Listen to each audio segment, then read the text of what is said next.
नारद जी ने कहा, सोचा कि देखूं तो ये चेला बनाने लायक है कि नहीं।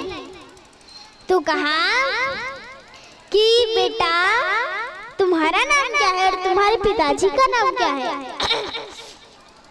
तो ध्रुव जी ने कहा, मेरा नाम ध्रुव है और मेरे पिताजी का नाम राजा उत्तानपाद है। मेरे पिताजी यहाँ के बहुत बड़े राजा हैं और मेरे पिताजी का नाम राजा उत्तानपाद है। तो नारद जी ने कहा, अरे बेटा तो तुम यहाँ पर जंगल में क्या कर रहे हो और तुम्हारे साथ तो सेना होनी चाहिए। तो ध्रुव जी ने कहा,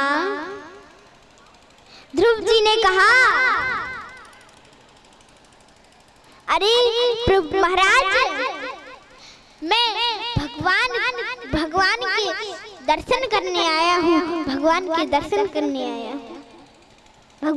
भजन करने आया हूँ। तो नारद जी ने कहा, अरे तुम्हें किस मूर्ख ने कह दिया,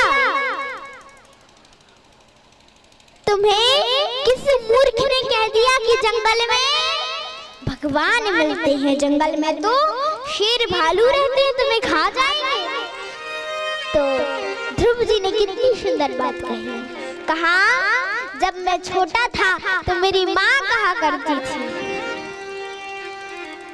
जो भगवान के भक्त होते हैं उन्हें शेर भालू नहीं खाते।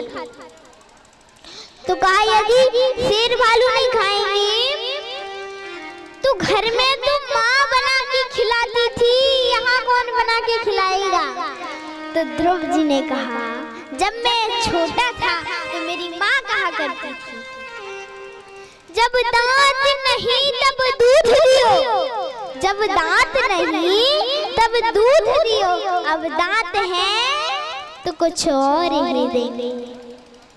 जो घर में खाने की व्यवस्था करते थे वही जंगल में खाने की व्यवस्था करेंगे। तो नारद जी मन में सोचने लगे, ये है पक्का चेला बनाने के लायक, और अब तो नारद जी ने कहा कि बेटा तुमने किसी को गुरु बनाया।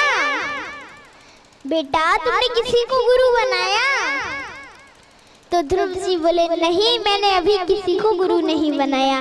तो नारद जी ने कहा, फिर आज से मैं तुम्हारा गुरु, और मैं तुम्हें कोई ऐसा मंत्र दूंगा जिससे तुम्हें पाँच वर्ष में ही साक्षात 5 महीने में ही साक्षात भगवान नारायण के दर्शन हो जाएंगे।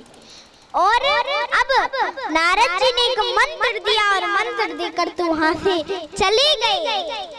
अब तो ध्रुव जी ने आसन लगा ली और भजन कर रहे हैं, उस मंत्र का जप कर रहे हैं। साक्षात भगवान नारायण प्रकट हो गए।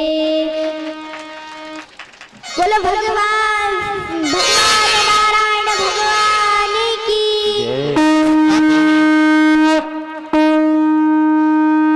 और अब ध्रुव जी से बोले, मांगो बेटा वरदान, तुम्हें क्या चाहिए। अब ध्रुव जी 5 वर्ष के थे, क्या मांगे अब ध्रुव जी, आप ही बताइए। आप सोच के आओ घर से कि हम कथा में जाएंगे और भगवान से प्रार्थना करेंगे, भागवत जी से प्रार्थना करेंगे, हे भगवान हमें ये दे दो वो दे दो।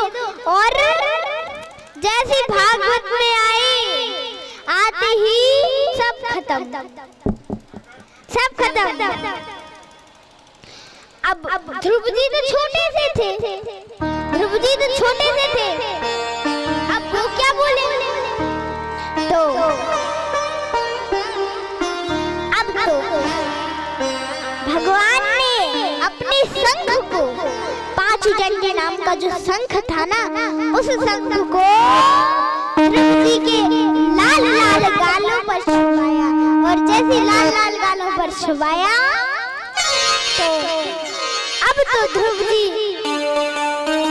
जी भगवान की स्तुति करने लगे। आप ही बताइए, वेद मंत्रों के द्वारा स्तुति करने लगे। अब आप ही बताइए, इतने 5 उम्र की वर्ष में 5 उम्र में फिर भी भगवान की स्तुति कर रहे हैं वेद मंत्रों से, और स्तुति कर रहे हैं भगवान की सुंदर वेद मंत्रों से। और भगवान ने कहा, बेटा मांगो वरदान, तुम्हें क्या चाहिए? तो कहा, प्रभु आप मुझे इतना ही दे दीजिए, अपने चरणों की धूल दे दीजिए प्रभु। तो भगवान बोले, मैं सब जानता हूँ तुम घर से क्या करके आए थे,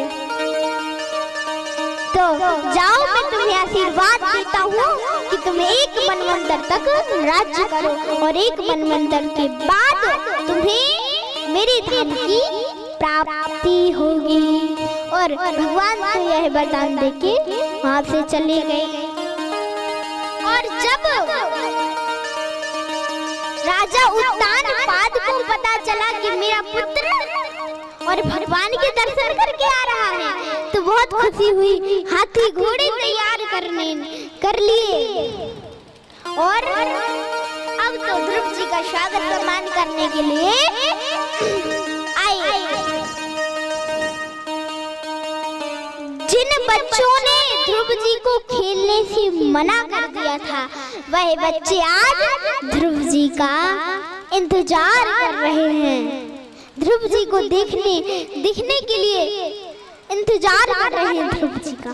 और जिस सौतेली माँ ने ध्रुव जी को धक्का देकर हटाया था, वह सौतेली माँ आज ध्रुव जी को देखने आई है, ध्रुव जी का स्वागत सम्मान करने आई है।